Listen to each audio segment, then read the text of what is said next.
Hello! Today we are making something truly special. It is a dish that feels like a warm hug from the inside out. I am talking about Daal Chawal. In Pakistan and all over South Asia, this meal is pure comfort. It's what you eat when you've had a long day. It's what you crave when you are feeling a little bit under the weather. It is simple, it is wholesome, and it is absolutely delicious. There is a reason why so many people love it. It is not just food, it is a feeling of home, safety, and a whole lot of love cooked into one single bowl. The beauty of Daal Chawal is in its simplicity. You do not need a lot of fancy ingredients. You do not need complicated cooking skills.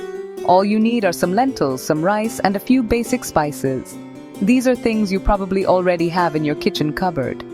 This meal reminds me of my own family. It's the kind of food that brings everyone to the table smiling and ready to eat. It proves that the best meals are often the easiest ones. So let's get our aprons on and make something that will fill your home with the most wonderful smells and your heart with joy. Dal is the word for lentils, and chawal is the word for rice. Together, they make a perfect pair.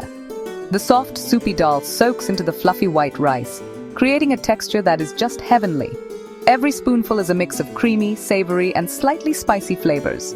It is a complete meal that is both filling and light on the tummy. You can have it for lunch or for dinner. It is perfect for a quiet night in by yourself or for a big, happy family gathering. It's a dish that fits every occasion, every mood, and every single day of the week if you wanted.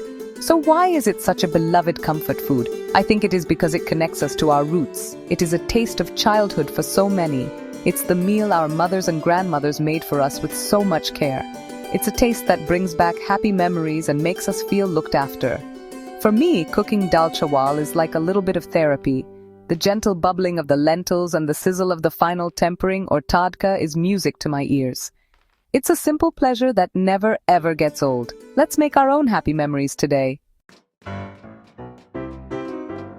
Before we start cooking, we need to give our lentils a little bit of TLC. This is a very important step, so do not skip it. We are using masoor dal, which are the small reddish-orange lentils. They cook quickly and become lovely and creamy. First, you need to measure out your lentils. A cup of dry lentils will make enough for a few people. Pour them into a big bowl. Now, we need to wash them. This might sound a bit strange, but it gets rid of any dust or dirt from the packaging and helps the dal cook better. Washing lentils is super easy. Just cover them with cold water in the bowl. Use your hands to swish them around. You will see the water become cloudy and a bit murky. That is exactly what we want. We're washing away all the extra starch. Carefully tip the cloudy water out, holding your hand over the lentils so they do not fall into the sink. Then add fresh water and do it all over again. Repeat this process about 3 or 4 times, until the water you pour out is almost clear. This little bit of effort makes a huge difference to the final taste. Once your lentils are nice and clean, it is time to let them have a little soak. This is another one of my top tips for perfect dal. Soaking helps the lentils soften up, which means they will cook much faster and more evenly. Just cover your clean lentils with fresh water in the bowl. Let them sit on your kitchen counter for about 30 minutes. You do not need to leave them for hours and hours. Even a short soak will make them plump and ready for the pot. You will notice they look a bit bigger after their little bath. So, to recap, our prep is simple measure: wash and soak. Think of it as giving your lentils a little spa treatment before their big moment in the pot. It is a quiet, mindful task that sets the stage for the delicious meal to come. While they are soaking, you can use the time to get your other ingredients ready. You can chop your garlic, measure your spices, and get your rice on to cook. Being organized in the kitchen is the secret to a stress-free cooking experience. And we definitely want this to be fun. Right, our lentils are soaked and ready to go. It is time for the main event. Drain the soaking water from your lentils and put them into a medium-sized cooking pot. Now, we add fresh water. A good rule of thumb is to add about 4 cups of water for every 1 cup of dry lentils we started with. We want our dal to be soupy, not thick like a paste. Next, we add our spices. This is where the magic begins to happen. We will keep it very simple. Add half a teaspoon of turmeric powder, which gives the dal its beautiful sunny yellow color. Then, add half a teaspoon of red chili powder for a tiny bit of warmth. You can add more if you like it spicy, or less if you do not. Finally, add salt to taste. I usually start with about 1 teaspoon of salt, and then I can always add more later if needed. Give everything a good stir in the pot. Pop a lid on, but leave it slightly ajar. This little gap lets the steam escape and stops the dal from boiling over and making a mess on your stove. We want a clean kitchen and a happy cook. Now turn the heat up to high and bring the water to a boil. Once it starts bubbling away, turn the heat down to low. Let the dal simmer gently. This is where patience is key. We want it to cook slowly so the lentils break down and become incredibly soft and creamy. This should take about 20 to 25 minutes. You can go and do something else, but keep an ear out.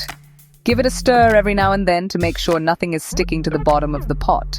Your kitchen will start to smell absolutely wonderful. After about 20 minutes, have a look. The lentils should have broken down completely, and the dal should look like a thick, creamy soup. If it looks too thick for your liking, you can add a splash of hot water to thin it out.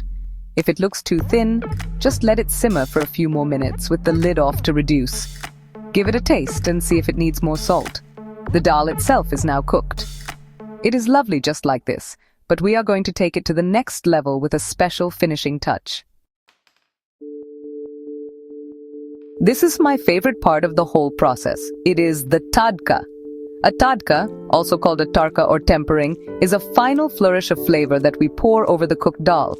It adds a huge amount of aroma and taste, and it is what makes this dish truly special. For our tadka, you will need a small frying pan, some ghee or oil, a few cloves of garlic, some cumin seeds, and a couple of whole dried red chilies. The sizzle and the smell of the tadka is the best sound and scent in the whole world, I promise you. Let's make it. Place your small frying pan on a medium heat. Add 2 tablespoons of ghee or a neutral oil like sunflower oil. Ghee gives it a really rich, nutty flavor, but oil works perfectly too. Once the ghee has melted and is hot, add your garlic, which you have sliced very thinly. Let it fry for about a minute until it starts to turn a beautiful golden brown color. Be careful not to let it burn, as burnt garlic tastes bitter. We just want it to be golden and fragrant. The smell will be incredible.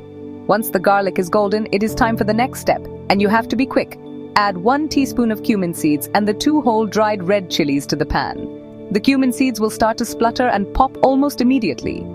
This is exactly what we want. They are releasing all their amazing flavor into the hot ghee. Let them sizzle away for just about 20 to 30 seconds. That is all it takes. As soon as you can smell that toasty, earthy aroma of the cumin, your tadka is ready. Turn off the heat straight away. Now for the grand finale. Carefully and immediately pour this sizzling hot tadka all over the top of your cooked dal in the pot. It will sizzle and spit dramatically as it hits the lentils. This is the moment of pure kitchen magic. Give the dal a gentle stir to mix the tadka through. Your simple dal is now transformed.